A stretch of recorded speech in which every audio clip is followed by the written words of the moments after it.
Who are these people and why are they burning ballot boxes?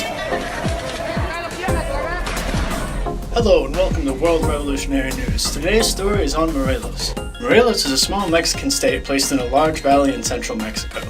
Historically, the water table here was important for indigenous cultures in the production of food and cotton. The land and people were used for sugar production after the onset of European colonialism. To this day, there are still many indigenous peoples throughout Mexico, and Morelos has 3 semi-autonomous indigenous municipalities.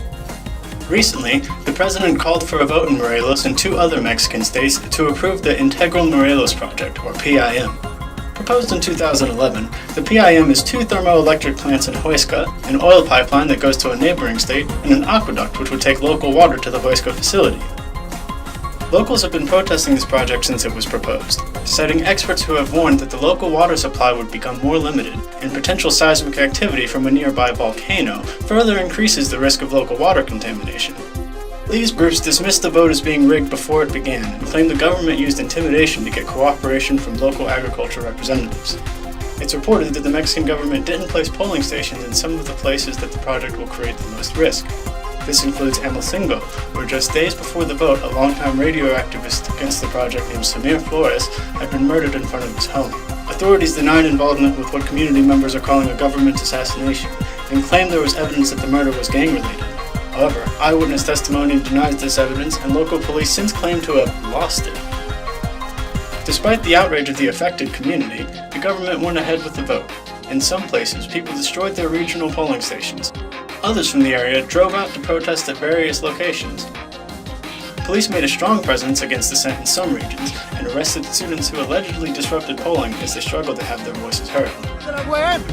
Y somos pacíficos, pero en este momento estamos siendo torturados por parte de la policía del estado de Morelos, por parte del mando único.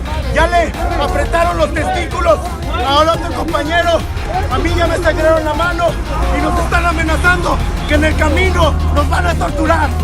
Ahí está el culto que provocas en Morelos por vendido. Those students have since been released. The government has announced the results of the poll, showing that even of the people who participated, almost half of the people said no. The Mexican government has invited the United Nations to certify the environmental safety of the project before they continue to move forward. The local land defenders, such as the People's Front in Defense of Land and Water from Morelos, Puebla, and Tlaxcala, have vowed to continue fighting against this project. We'll try to update you more on this story as it unfolds. In the meantime, we're working really hard to be able to produce more content at a more consistent rate while also constantly doing research. You can see our sources at the website listed in the description. Please subscribe and consider supporting us on Patreon. Every little bit helps. Press the bell icon to be notified when we report more news from the global revolution.